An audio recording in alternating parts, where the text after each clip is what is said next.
네, 안녕하세요. 한국금융보험교육원 배민영 원장입니다. 네, 2021년도 신체 손해사정사 2차 시험 대비 기본이론 강의를 시작하게 됐습니다. 네, 2차 기본이론 강의는 온라인 강의로 진행을 합니다. 네, 사회적 거리두기가 진행되고 있는 상황 하에서 집합교육보다는 비대면 온라인 강의로 진행하는 것이 더 좋을 것 같고, 그리고 마스크 착용 등으로 불편해 보이는 강의를 그대로 제공하는 것보다는 좀 더 정제된 강의를 제공하는 것이 온라인 수험생분들 학습 집중력에 좀 더 도움이 될 것으로 생각이 돼서 2차 기본이론 강의는 우선 온라인으로 진행하는 것으로 결정을 했습니다. 네, 저는 2차 과목에서 책임근제보험과 자동차 보험, 그리고 1차 과목에서 손해사정 이론을 담당하고 있습니다. 제 강의는 점차 온라인 시스템으로 진행하기 위해서 2020년도 강의부터는 판서 위주보다는 PPT로 정리된 자료로 강의를 진행해 오고 있습니다. 네, 무엇보다도 감염 예방이 최우선이기 때문에 비대면 온라인 강의로 진행한다는 것 수험생 여러분들께서 잘 이해해 주시리라 믿습니다. 네, 2020년 시험 결과 발표가 아직 나지 않았죠. 지금 11월 중순인데 2020년도 2차 시험은요. 시험을 치르신 대부분 수험생들께서 공감을 하실 텐데 매우 쉬웠습니다. 쉽게 출제가 됐습니다. 그래서 시험을 잘 치렀다고 대부분 수험생분들께서 생각을 하고 계시기 때문에 대부분 내심 합격을 기대하고 계신 것 같습니다. 그런데 문제는 합격자 수는 정해져 있다는 거죠. 네, 그래서 제 생각에는 잘 치렀다고 생각되시는 상당수 수험생들 분들께서 아마도 불합격 통보를 받게 되실 것 같습니다. 참 안타까운 일이 벌어질 것 같은데요. 변별력이 없는 시험으로 어떻게 채점이 이루어질지 의문스럽지만 어쨌든 채점은 답안 수준에 따라 차등화해서 채점이 이루어지겠죠. 그런데 이 시험이라는 게 변별력이 참 중요한데 변별력이 있는 시험은 채점이 용이합니다.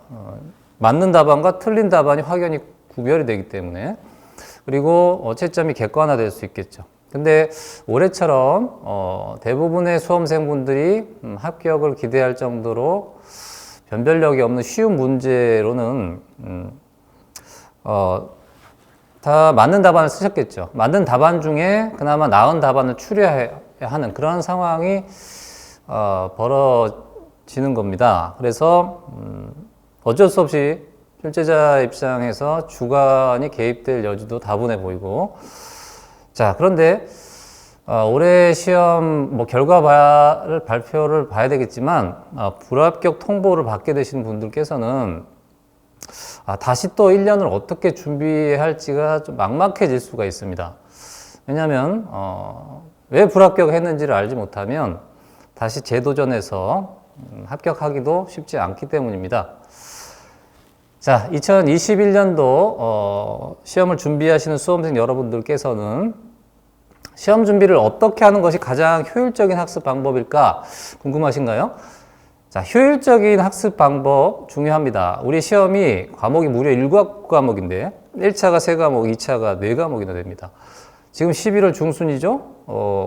1차는 내년 4월 말경, 그리고 2차는 7월 말경, 그리고 8월경 이렇게 시험이 치러지는데 불과 11개월여밖에 남지 11개월이 아니라 8개월여밖에 남지 않았습니다. 자, 그러면 효율적인 학습 방법이 중요한데, 그런데 제 생각에는 1차와 2차는 구분해서 보셔야 될 것 같아요. 1차는 객관식 상대평가고 2차는 주관식 절대평가입니다. 제가 거꾸로 말씀드렸네요. 1차는 객관식 절대평가고 2차는 주관식 상대평가죠. 네. 자, 1차는 2차를 합격하기 위한 관문일 뿐이에요. 자, 1차는 60점 이상, 과락만 면하면 됩니다. 과목별로. 그렇다면, 1차 시험에 시간을 많이 투자해서는 안 됩니다. 가장 적은 시간으로 합격할 수 있는 효율적인 학습 방법이 필요한데, 자, 1차 시험을, 독학으로 준비하신 분들이 상당히 많습니다. 책만 보고. 그런데 독학으로 합격할 수 있습니다. 1차 시험은 60점만 맞으면 되니까. 그런데 문제는 독학으로 합격해서 좋아하실 게 아니라 독학으로 합격하게 되면 당연히 강의로 학습하시는 것보다 시간이 많이 소비가 되겠죠. 자, 그 투입된 시간만큼 2차 시험의 학습 시간이 줄어든다는 것을 간과하시면 안 됩니다, 절대. 자, 그런데 이런 말씀 하시는 분 계세요. 자, 시험 준비 기간을, 시험 수험 기간을 한 2년 이상 보면 되지 않습니까? 첫 해 1차 합격하고, 둘째 2차 합격하면 되지 않습니까? 네, 물론 됩니다. 그런데 제가 기본이론 강의 전에 올해 2020년도 기출문제를 한번 좀 간단하게 좀 풀어볼 건데 그 기출문제를 보시면 도대체 이런 시험을 2년 이상 수험생활 할 필요가 있을까? 이런 생각이 분명히 드실 겁니다. 시험을 치러 보신 분들은 분명히 공감하실 거예요. 자, 2차 시험은요, 효율적인 학습 방법론 이런 거 따지면 안 됩니다. 자, 2차 시험은 말 그대로 경쟁 시험이기 때문에 경쟁자를 이겨야 합니다. 경쟁 우위를 점하기 위한 학습이 필요한데 효율적인 학습은요, 경쟁자를 이길 수 있는 학습 방법이 될 수가 없습니다. 자, 경쟁에서 이기기 위해서 남들보다 실력을 키워야 되는데 효율성만 따져서 시험 범위를 정해서 예상 문제가 그대로 출제되기를 기대하는 것은 정말 리스크한 학습 방법이 됩니다. 자, 불확실하다는 거죠. 자, 시험 준비라는 것은 불확실성을 확실성으로 만들어가는 과정입니다. 자, 시험을 치르기 전까지 내 실력을 합격할 수밖에 없는 수준으로 만들어야 됩니다. 자, 실력이라는 것은 합격권에 드는 그 실력이라는 것은 그 수험 기간에 비례하지 않습니다. 자, 그 합격권에 드는 실력을 1년 만에 내가 만들었느냐, 2년, 3년 걸렸느냐, 그 차이일 뿐이에요. 네. 자, 2020년도 2차 시험에서 책임근제보험과 자동차 보험은 약술 비중이 매우 높았습니다. 책임문제보험 같은 경우는 약술 비중이 60%, 그리고 지급보험 계산 문제가 40% 정도 출제됐고, 자동차 보험은 약술 비중이 85%, 그리고 지급보험 계산 문제 15점 이렇게 출제됐습니다. 자동차 보험 해마다 출제됐던 사례 문제 책임론이 아예 출제가 안 됐고요. 그래서 자동차 보험 강의하시는 모든 강사분께서 이와 같은 유형으로 시험이 출제될지는 아무도 예상을 못했을 거예요. 책임근제보험 2차 시험은 효율적인 학습 방법을 결과론적으로 말씀드리면요, 제가 만든 책임근제 자동차 보험에 약술 문제 풀이 120제 및 사례 문제 풀이 노트란 책이 있습니다. 기본서 외에 제 수강생분들에게만 비매품으로 무료로 제공하는 책인데요. 해마다 여기서 약술 문제는 다 100% 나왔는데 올해는 약술 비중이 매우 높았죠. 그래서 이 책 한 권이면 끝나는 시험이었어요. 정말로 끝나는 시험이었습니다. 그런데 이는 어디까지나 결과론적인 얘기고, 자, 2021년도에 어떠한 유형으로 또 어느 정도 난이도로 출제될지는 알 수 없는 것이죠. 자, 시험이라는 것이 내가 학습한 내용의 100분의 1이 출제된다, 그 정도밖에 출제 안 된다, 이런 가정하에 학습을 하셔야 됩니다. 따라서 어떠한 문제가 출제돼도 내가 완벽하게 쓸 수 있는 수준으로 그렇게 학습을 하셔야 된다는 거예요. 그게 경쟁에서 이기는 거죠. 경쟁 우위를 점해야 된다는 겁니다. 자, 올해 시험이 이렇게 쉽게 출제됐다고 해서, 자, 시험 치르신 분들이 다 완벽한 답안들 쓰셨을까요? 시험을 치르고 나면 이런저런 실수투성의 답안들이 대부분입니다. 자, 쉬운 문제임에도 실수가 많다는 것은 그만큼 실력이 부족했다, 준비가 부족했다라는 것이죠. 자, 시험 임박해서 모의고사를 치러보면, 모의고사 답안을 채점해보면 제가, 이 수험생분이 그동안 어떻게 학습을 하셨고, 또 어느 정도 수준이라는 것을 바로 알 수 있고요. 그리고 어떠한 수험생분이 합격하실 거라는 것은 바로 예상이 됩니다. 그리고 그 예상은 빗나가질 않습니다. 결국 합격할 만한 분들이 결국 합격을 합니다. 올해도 틀림없이 뭐 예상대로 합격할 만한 분들이 합격하실 거예요. 자, 우리 시험이 2차 시험이 쉽게 출제된다고 해서 1차 시험 준비하듯이 효율적인 학습 방법론을 찾을 게 아니라, 자, 이제 손해사정사 시험은요, 누구나 합격할 수 있는 손쉬운 시험이 됐으니 역설적으로, 자, 내가 나를 합격권에 확실히 들어갈 수 있도록, 자, 2년, 3년 질질 끌 게 아니라 한 번에, 그리고 재수하시는 분들께서는 그 수험 기간 동안 정말 최선을 다한다라는 그런 각오로, 네, 이 시험에 임해 주시기를 먼저 제가 당부의 말씀을 드리겠습니다. 네, 먼저 그동안 기출 문제 유형을 좀 보겠습니다.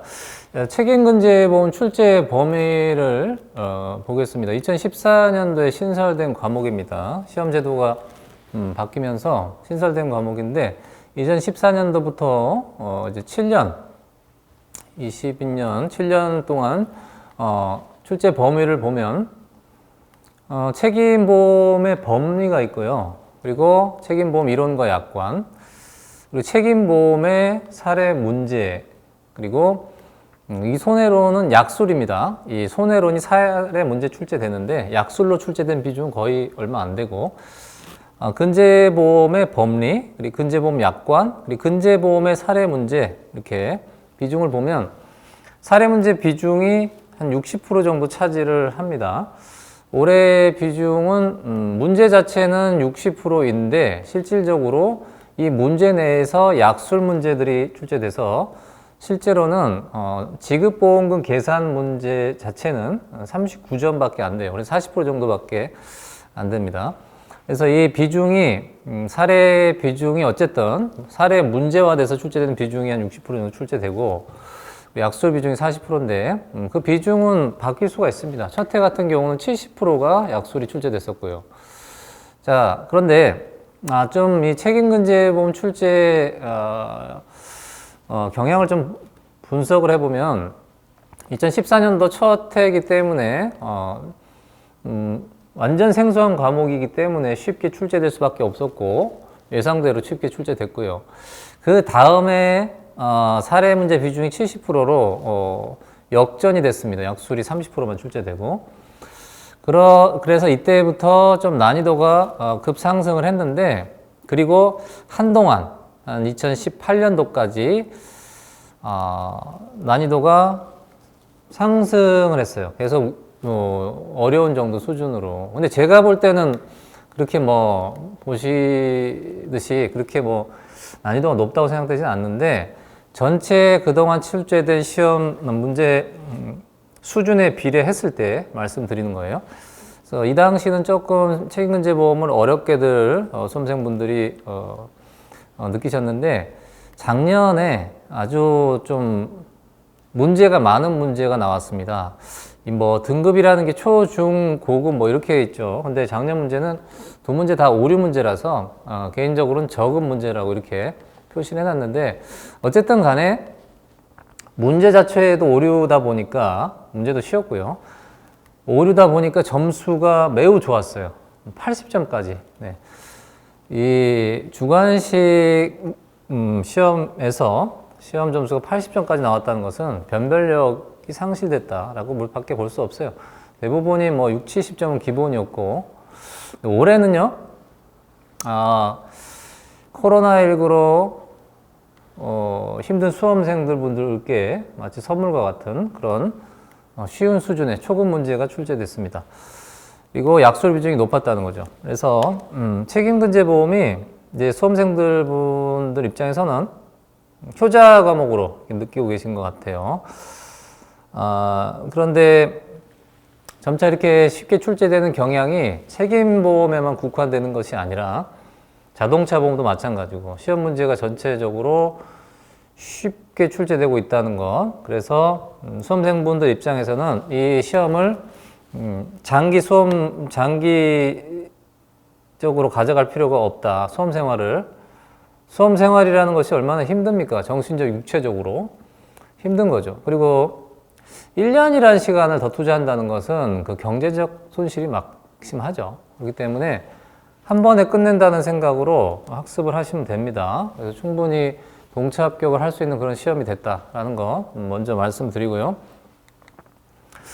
자, 오늘 기본 이론 강의 이전에 2020년도 기출문제를 간단하게 좀 풀어볼 겁니다. 기출문제를 일단 보셔야죠. 시험을 준비하시는데 뭐 올해 시험이 어떻게 나왔는지 또 안 보고 시험 준비하시는 건 좀 너무 막연하죠? 네. 그렇다고 해서 올해 시험이 내년에 이런 유형으로 출제될 거다 이렇게 생각하시면 안 되는 겁니다. 유형은 언제든지 바뀔 수 있다. 다만 감을 좀 잡아라 그런 말씀이고 시험을 치르신 분들께서는 이 시험이 얼마나 쉽게 출제됐는지 좀 다시 한번 리마인드 한번 해보실 수 있을 것 같습니다. 자, 기출문제 한번 하나하나 보겠습니다. 자, 1번 사례 문제는 해외 근제보험의 재해보상 책임과 재해보상 확장 추가 특별약관입니다. 해외 근제보험이 출제됐어요. 그 중에 재해보상과 재해확장 추가 특별약관. 사배책은 출제가 안 됐습니다. 단순하게 출제됐죠. 자, 이 해외 근제보험 사례 문제는 제 사례 문제 풀이집 해외 근제보험에서 그냥 기초 문제겠죠. 예, 당연히 기초 문제겠죠. 그리고 기본서에 있는 내용이고. 자, 그리고 이 내용을 보니까 요양의 범위 7가지 쓰시오. 이 약술이 5점이고 재해보상의 보상 항목인 요양, 휴업, 장애보상, 지급보험 계산 문제 15점 이렇게 출제가 됐습니다. 여기서 요양보상은 재해보상 책임 특약에서 담보되고요. 휴업보상, 장애보상은 재해확장 추가 특별약관에서 담보됩니다. 자, 그런 내용인데 이게 15점 이렇게 출제됐어요. 2번 사례 문제는 일상생활배상 책임 특약이 출제됐습니다. 일상생활배상 책임 특약은 뭐 언제든 시험 출제 범위인데 그 중에서 동물 점유자 책임 약술 문제가 10점으로 나왔습니다. 그래서 사례 문제 출제됐지만 실질적으로는 약술이다. 자, 이 동물 점유자 책임은 민법상 특수 불법행위 책임의 하나죠. 그래서 이 약술 문제 풀이 120제에서는 책임보험 4번 문제에 특수 불법행위 책임이 있고 그리고 기본서에 동물 점유자 책임에 대해서 상세하게 기본서에 수록이 되어 있습니다. 그래서 약술 문제였다는 거고 그리고 지급봉금 계산 문제가 일상생활 배상 책임에서 일상생활과 가족 일상생활 배상 책임보험에 피보험자가 중복이 돼 있어서 동일한 피보험자에게 여러 개 보험이 가입돼 있을 때 그 경우에 보험금 분담 조항에서 독립책임액 비례 분담 조항 방식인데요. 이 부분은 당연히 사례 문제 풀이집에서 일상생활 배상 책임 특약의 가장 기초적인 문제죠. 이 독립책임의 비례 분담 방식 보험금 산정 문제는 뭐 많이 기출됐습니다. 그래서 가장 기초적인 문제다. 시험을 치르신 분들 입장에서는 뭐 당연히 동의하실 거예요. 이 독립책임 비례 분담 방식 기초 문제 그리고 기본서 내용이고 3번 문제는 영업배상 책임보험의 도구법자 특약. 자, 이것도 뭐 시험에 잘 출제되는 영업배상 책임보험의 하나죠. 시설소유 특약과 함께 도구법자 특약이 가장 출제가 임의보험 중에서는 가장 출제가 잘 되고 있죠. 여기서도 역시 기초 문제입니다. 그냥 사례 문제 풀이집에 제가 만든 사례 문제 풀이집은 상당한 난이도가 있는 문제까지 기초부터 난이도 있는 문제까지 아주 사례 문제가 굉장히 많은데 그 중에서 가장 기초적인 문제다. 기본서에 있는 내용이고 여기도 보상 책임 약술이 6점이고요. 복합장애율은 해마다 출제되고 있는데 이 복합장애율은 정말로 시험에서 가장 기초입니다. 복합장애율은 신체 손해 사정하는 데 있어서 장애율, 복합장애율 산정하는 기초 중에 기초입니다.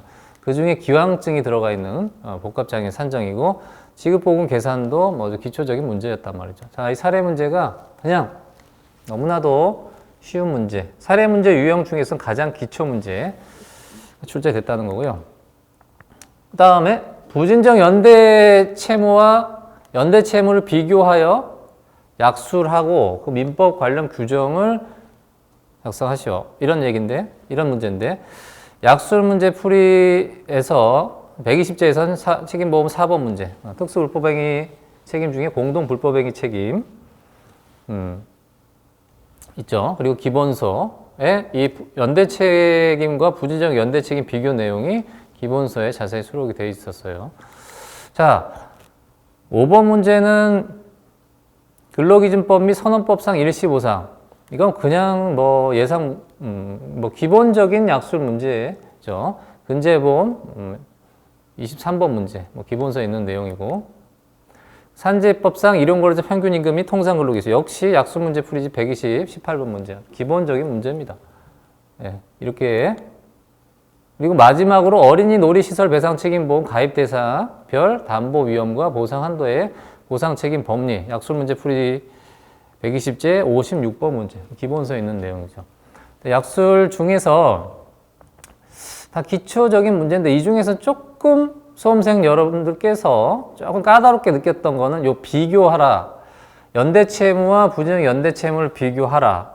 이런 내용에서 이 순수 법률 지식을 묻는 문제다 보니까 교재에 있지만 이거를 잘 정리를 했을까 하신 분도 있고 못 하신 분도 있겠죠. 그런데 뭐 그 기본적인 내용은 알고 계셨을 거예요. 뭐 강의 때 항상 강조하면서 설명했던 내용들이니까 부진정 연대채무의 개념이 뭔가. 그래서 요 조금 까다롭게 느꼈다면 이 문제 정도. 동물 점유자도 순수 동물 점유자 책임을 10점으로 약수를 하라 했으니 문제가 출제됐기 때문에 조금 내용을 좀 충실하게 작성을 해야 되기 때문에 조금 부족했을 수는 있어요. 자, 그 정도 외에는 문제가 너무 평이했다라고 봅니다. 제가 볼 때. 이 정도 문제라면 이거를 과연 꼭 2년 이상 시간을 투자해서 수험 기간을 늘릴 필요가 있겠습니까? 네, 전혀 그럴 필요가 없다는 생각이 드시겠죠. 자, 이렇게 기출문제를 대략적으로 봤고, 자, 이제 기출문제를 디테일하게 한 문제 한 문제, 뭐 자세하게 못하지만 풀어보도록 하겠습니다. 자, 2020년도 기출문제 풀이를 간략하게 좀 해보겠습니다. 자, 기본 이론 강의 이전에 시험 준비는 일단 기출문제 분석부터 시작을 해야 됩니다. 그래서 오늘 처음 이 시험을 준비하시는 분들께서는 전혀 이해가 안 되시더라도 상관없어요. 자, 새로 준비하시는 분들 그리고 다시 도전하시는 분들께서는 뭐 당연히 쉽게 이해하시겠지만 어쨌든 기출문제를 보고 내가 시험을 어떻게 준비를 해야 될지 가늠을 해봐야 됩니다. 자, 그래서 이해가 안 되시더라도 이런 문제가 출제됐다라는 것을 좀 인식을 하시라는 차원에서 기출문제를 먼저 간략하게 풀어보겠습니다. 자, 1번 문제는 해외 근제보험입니다.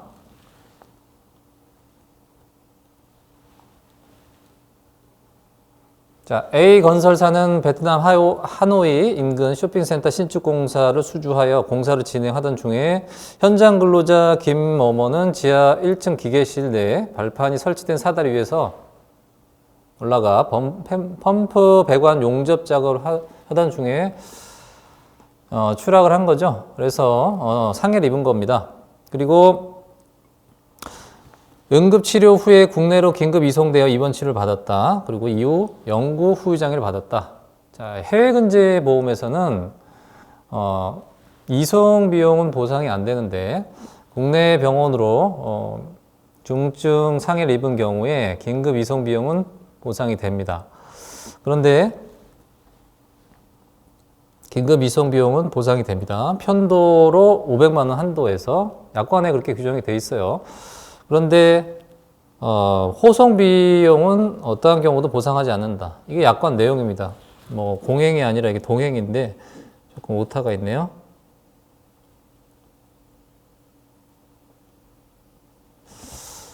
자, 뭐 여기 내용 중에서는 재해보상만 담보하는 재해보상 책임과 재해확장 추가 특별약관 여기서 담보되고 사배책은 가입을 안 한 거예요.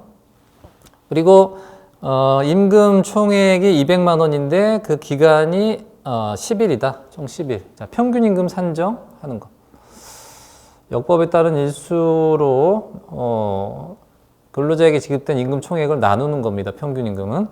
자, 그런 내용입니다. 그리고 후유장에 있어서는 산재법에 따라서 8급 14급이다. 자, 산재법에 장애 등급 조정이 있어요. 계열을 달리하는 장애가 둘 이상인 경우. 근데 여기서 중요한 건 13급 이상이 둘이어야 되는데 지금은 13급 이상이 둘이 아니라 14급이 있어요. 그래서 이 경우는 높은 등급 8급만 인정이 됩니다. 그리고 근로기준법상 장애 등급이 주어졌어요. 자, 그런데 지금 이 약관에서는 재해보상 확장 추가 특별약관을 가입하면 자, 요양보상은 재해보상 특약에서 담보되지만 재해확장 추가 특별약관에서 휴업보상과 장애보상이 보상이 됩니다. 그런 경우에 지금 장애는 산재법에 따라 8급 14급인데 근로기준법상 이 8급이 450일로 주어졌어요. 그런데 근로기준법에 비해 산재법은 그 일수가 10% 상향이 됩니다. 자, 그 10%를 잘 계산해서 답을 해야 된다. 약간의 트릭이었죠. 시험 문제 자체는 아주 쉬운 문제였는데 이런 트릭이 있어서 여기에서 좀 실수를 하실 수 있었다라는 거죠. 그래서 이런 부분에서 차이인 겁니다. 좀 문제를 제가 시험을 치르시기 전에 밴드에 제가 글을 올렸는데 시험 문제는 단 한 글자도 빠짐없이 정말 상세하게 읽어보고 시험을 치르시라고 제가 당부의 말씀을 드렸습니다. 바로 이런 것들이에요. 그래서 시험을 쉽게 출제됐다고 해서 너무 서둘러서 답을 하셨다면 이런 부분 실수가 있을 수 있었습니다. 자, 요양의 범위, 자, 약술이고 그 다음에 재해보상금 산정하는 문제입니다. 이 해외근제보험의 기초 문제인 것이죠. 자, 답안을 간략하게 보겠습니다. 이 해외근제보험이라는 것이 해외 사업장에 고용된 근로자의 업무상 재해를 담보하는 것인데 지금 업무상 재해입니다. 비업무상 재해가 아니고 업무상 재해이기 때문에 재해보상 특약과 재해확장 추가 특별약관에서 담보되는데요. 그런데 약관에서 기동이 불가능하여 호송을 요하는 중환자. 자, 원래는 이송비용 보상하지 않습니다. 그런데 지금같이 긴급 이송을 요하는 이송비용은 편도에 한해서 500만 원 한도로 보상을 한다. 근데 어떠한 경우도 호송인 비용은 보상하지 않습니다. 자, 그런 내용이고. 자, 요양의 범위는, 자, 요양보상은 재해보상 특약에서 담보됩니다. 재해보상 특약은 근로기준법에 따른 재해보상 기준으로 보상하는데 그 요양의 범위가 7가지가 있는 거예요. 그래서 재해보상 특약은, 요양보상은 재해보상 특약에서 담보된다. 근데 여기서 이송비용은 긴급 이송비용만 보상이 된다. 동행인의 간호비용은 호송비용은 보상되지 않는다. 그래서 이렇게 1,750만 원. 휴업보상과 장애보상은 재확장 추가 특별약관에서 담보되는 거예요. 즉 산재법의 기준을 그대로 준용한 약관대로 보상하는 겁니다. 약관에 산재법 기준으로 규정이 돼 있어요. 뭐 재해보상 특약처럼 근로기준법에 따른 재해보상을 보상한다 이게 아니라 약관에 명시가 돼 있습니다. 약관에 따라 보상하는데 그게 결과적으로 산재법 기준에 따른 보상 기준이에요. 자, 평균 임금을 산정해야 되는데 자, 200만 원을 받았죠. 근데 그 기간이 10일이었습니다. 그래서 20만 원입니다. 여기에서 재해확장 추가 특별약관은 산재법 기준에 따라서 70%. 장애보상은요, 역시 재해확장 추가 특별약관인데 13급 이상의 둘 이상 장애가 해당되지 않죠. 그래서 높은 등급 8급만 적용이 되고요. 8급에 해당되는 장애보상 일수가 근로기준법 450일분의 10% 상향이 된 495일분이고 산재는 재해보상입니다. 이 재해보상은 민사처럼 기왕증 상계를 하지 않습니다. 그래서 지금 기왕증이 관여되어 있는 경우이지만 기왕증은 적용하지 않는다라는 것을 그냥 제가 설명만 넣어드린 거고 이렇게 답을 하실 필요는 없는 거예요. 자, 그래서 결국은 산정 금액이 9,900, 합계 1억 4,450 뭐 이런 문제입니다. 자, 두 번째 문제는 일상생활 배상 책임 특약인데 아파트 101동 101호에 거주하는 갑은 해외여행을 가기 위해 본인의 반려견을 친하게 지내는 옆집 102호에 거주하는 을에게가 아니라 을의 배우자 병에게 맡기고 해외여행을 갔다. 자, 이 병이 반려견을 맡게 된 동물 점유자입니다. 동물 점유자. 자, 동물은 동산이에요. 그런데 우리 민법 특수울법행위 책임에 공작물 책임이라는 게 있는데 공작물 책임은 점유자, 소유자 책임입니다. 점유자가 책임지든 소유자가 책임지든 물론 둘 다 책임지는 게 아니라 둘 중에 하나인데 그런데 동물에 대해서는 소유자는 책임을 지지 않습니다. 동물 점유자만 책임을 져요. 그래서 여기 갑이 여행을 가기 위해서 병에게 맡겼어요. 그렇죠? 근데 병이 개목줄을 놓쳐서 산책하던 중에 주민 정이 이 반려견에 물려서 사망을 했다. 그런 내용입니다. 자, 그렇다면 결국 병이 책임을 져야 된다. 자, 그래서 병이 책임을 져야 되는데 이 보험 계약상 병이 가입한 보험이 병 본인이 가입한 시보험사의 가족 일상생활 배상 책임이 있고요. 3억 한도로. 그리고 을, 배우자죠? 배우자인데 동거하는 배우자입니다. 옆집에 거주하는 을과 병이 동거네요. 그죠? 동거하는 배우자가 가입한 보험에도 피보험자에 해당됩니다. 자, 이런 거는 일상생활 배상 책임의 피보험자를 정확하게 알고 계셨어야 되는 거죠. 그래서 이 병이 을과 B와 C 보험에 각각 피보험자로 가입돼 있다. 근데 피보험자로 가입돼 있으니 두 개의 보험을 가입했는데 이 손해액을 산정을 해보면 3억인가 그럴 거예요. 어쨌든. 근데 그 가입 금액이 그 손해액을 초과하게 되면 중복해서 보상하게 되면 이득이 발생하겠죠. 그렇기 때문에 그 각 보험 계약의 독립 책임액에 비례해서 보상을 하도록 그렇게 보험금 분담 조항이 있습니다. 자, 그래서 지금 정의 손해는 다 주어져 있어요. 그래서 지금 사안에서는 갑을병에게 적용되는 민법상 특수불법행위 책임에 대해서 약수를 하시오. 그런 문제고, 약술이고.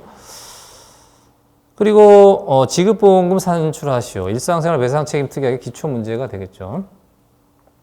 자, 법률상 책임. 자, 민법상 특수불법행위 책임에서 지금 사안은 민법 759조 동물 점유자 책임이 됩니다. 동물 점유자. 동물 점유자가 책임지는 건데 결국은 이 점유자 또는 보관자인데 결국은 직접 점유자입니다. 그렇죠? 직접 점유자. 그리고 간접 점유자, 소유자는 책임이 없어요. 다만 만약에 이 소유자가 동물 관리와 관련해서 과실이 있는 경우, 예를 들어서 부적당한 보관자를 선임하거나 이런 과실이 있는 경우는 민법 756조 일반 불법행위 책임을 지게 되는 건데 지금 사안은 그런 내용은 없습니다. 따라서 직접 점유자인 병이 민법 759조 동물 점유자 책임이 있는 것이죠. 자, 보험자의 보험 보상 책임에서 가족 일상생활 배책은 일상생활 및 로 인해서 타인에게 범죄적 손해배상을 책임을 짐으로써 입은 손해를 보상한다. 따라서 일상생활 배상 책임 특약에서 가족 일상생활 배책 C보험사의 김영피보험자이고 B보험사의 일상생활 배책 특약에 동거하는 배우자로서 역시 피보험자다. 따라서 독립책임의 비례 분담 방식에 따라서 지금 손해배상액은 금은 총 3억입니다. 보험금을 산정함에 있어서 각 보험 계약상 독립책임액은 1억, 보상한도액 3억이죠. 그래서 이 손해액을 독립책임액 비례해서 분담하면 비보험사는 7,500, C보험사는 2억 2,500만 원이 되는 거죠. 자, 이렇게 두 번째 사례 문제를 풀어봤고, 자, 3번 사례 문제 보겠습니다. 인테리어 주식회사는 인천지 소재 모텔 리모델링 공사를 수주하여 보수공사 중에 근로자 김某某와 행인 박某某가 상해를 입은 사고다. 자, 영업배상책임보험의 도급자 특별약관, 영업배상책임보험의 대표 선수인 시설소유 관리자 특약과 더불어서 임의보험 중에 가장 출제가 잘 되고 있는 보험 상품입니다. 자, 이 도급업자 특별약관이라는 것은 제3자 배상책임 보험입니다. 배상책임보험 중에 가장 일반적인 보험 상품인데 제3자 배상책임이라는 것은 third party liability, 불특정 다수에 대한 배상책임보험이에요. 자, 피해자가 근로자와 행인 박某某가 있는데 근로자는 이 피보험자인 이 인테리어 주식회사와 근로계약관계입니다. 특정한 계약관계다. 자, 이 제3자 배상책임보험은 불특정 타인에 대한 책임을 담보하기 때문에 근로자에 대한 배상책임, 계약관계에서 있는 근로자에 대한 배상책임은 면책입니다. 따라서 이 사안에서는 행인 박某某에 대해서만 이 보험에서 담보가 되는 거예요. 법적 책임이 없다는 게 아니라 법률상 책임은 있지만 보험회사에 담보하는 담보 위험은 제3자에 대한 배상 책임을 담보하는 보험이다. 따라서 박某某에 대해서 책임 그리고 지급보험금을 계산하면 됩니다. 근데 여기서 복합장애율이 또 나왔습니다. 뭐 해마다 출제되는데 그 중에서 이번 문제는 기왕증 기여도 50%가 적용이 되는 그런 문제였고요. 자, 책임론, 피해자별 보상 책임, 그리고 복합장애, 그리고 지급보험금 산정. 뭐 제 사례 문제 풀이집 도급업자 특약에서 가장 기초적인 문제인 거죠. 자, 책임, 법률상 책임을 보면 이 사안은 공작물의 하자, 즉 외벽에 설치된 작업 발판이 무너져서 발생한 사고이기 때문에 공작물의 하자로 인한 사고이기 때문에 이 근로자와 행인에 대해서 공작물 책임이 있습니다. 민법. 그리고 이 근로자에 대해서는 안전배려 의무 위반에 따른 김某某에 대해서는 근로자에 대해서는 채무불이행 책임도 있다. 이거는 법적 책임은 있는데, 자, 보험자의 보상 책임은요. 이 도급업자 특약은 도급업자 수급인이 수행하는 작업 중 그 소유 사용 관리하는 시설 내지는 그 시설을 이용한 업무 활동 중에 불특정 타인 즉 제3자 배상 책임 보험이기 때문에 행인 박某某에 대해서는 보상 책임이 있고 근로자는 약관상 면책입니다. 담보하지 않는다. 자, 이 근로자에 대한 배상 책임은 어디서 담보될까요? 네, 근제보험 사용자 배상 책임에서 담보하는 보험이다. 즉 보험 영역 간 조정이에요. 그래서 TPL 보험에서는 근로자에 대한 배상 책임은 면책이다 라는 겁니다.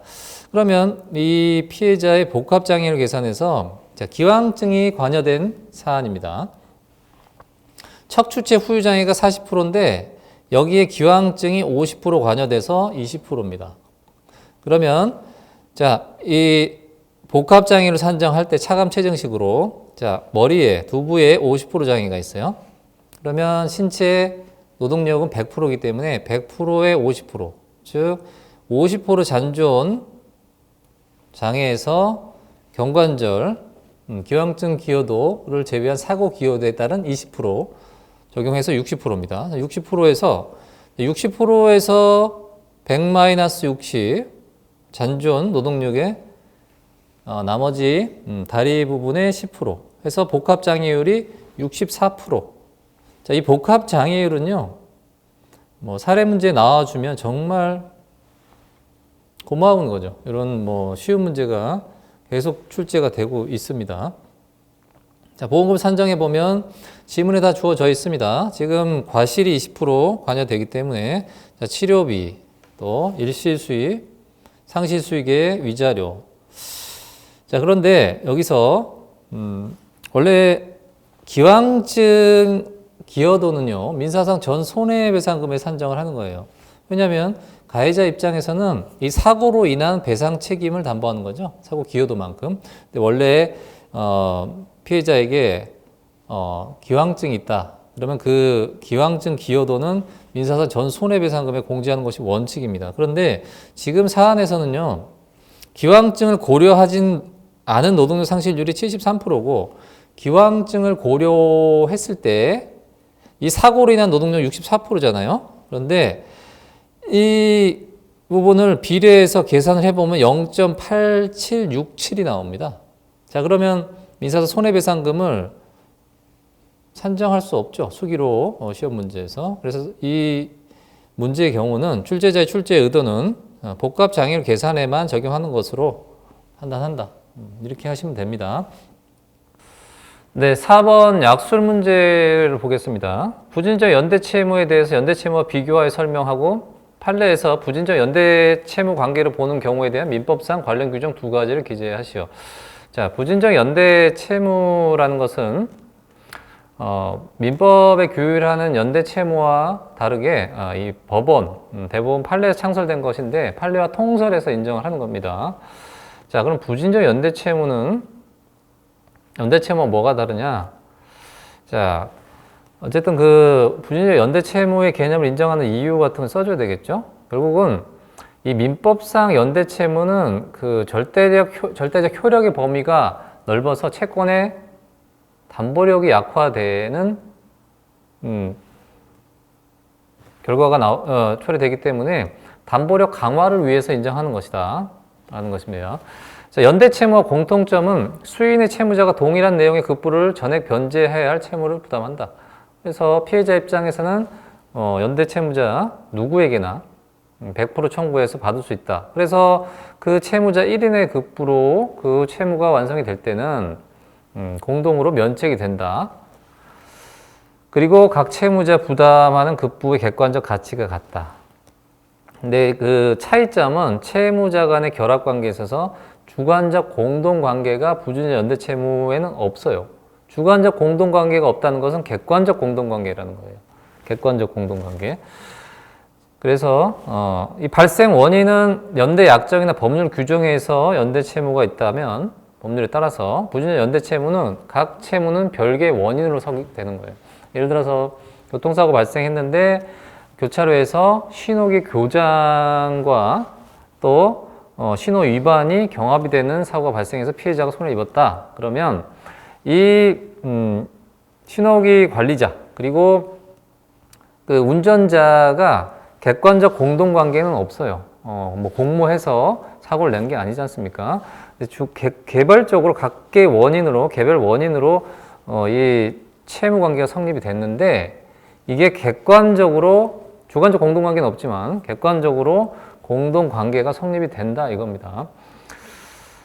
자, 연대채무는 그 어떠한 채권 목적, 예를 들어서 변제라든지 이러한 그 목적 이외의 일정한 사유에 대해서 절대적 효력이 있기 때문에 채무자 입장에서는 권리 행사하는데 그 범위가 제한이 됩니다. 그렇지만 부진적 연대채무는 어떤 목적 도달에 의해서 소멸되기 때문에 채권을 만족시키는 사유, 변제를 한다든지 이러한 사유에 대해서만 절대적 효력을 가진다.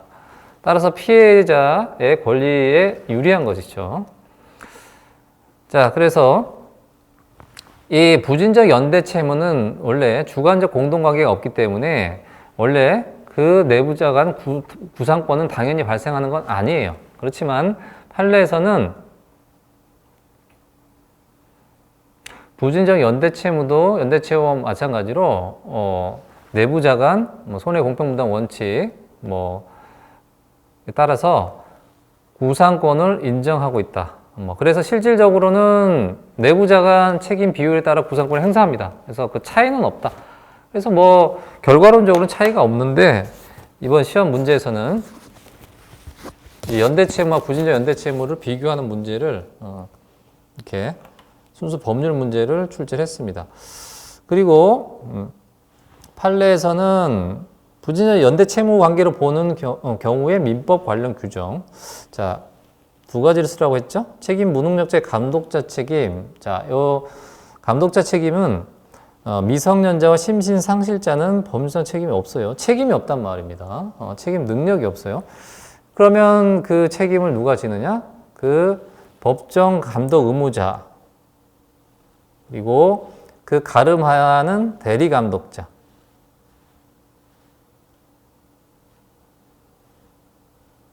그래서 법정 감독 의무자와 대리 감독자가 책임을 지는데, 자, 법정 감독자는 친권자가 되겠고, 대리 감독자는 뭐 학교 생활이라든지 뭐 유치원이라든지 이런 데서 학교 교장이나 교사, 유치원 교사, 이분들이 대리 감독자죠. 자, 이런 경우에 학교 생활에 미치는 영향 범위 내에서만 그 대리 감독자가 책임을 지고요.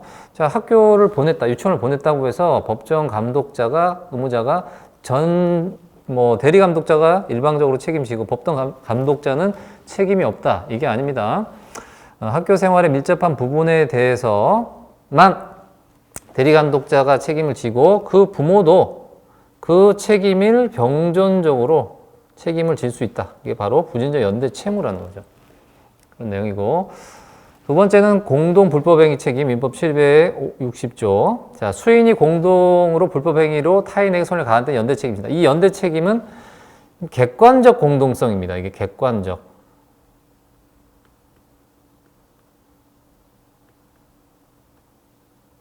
그렇기 때문에 부진적 연대 채무로 봅니다. 그래서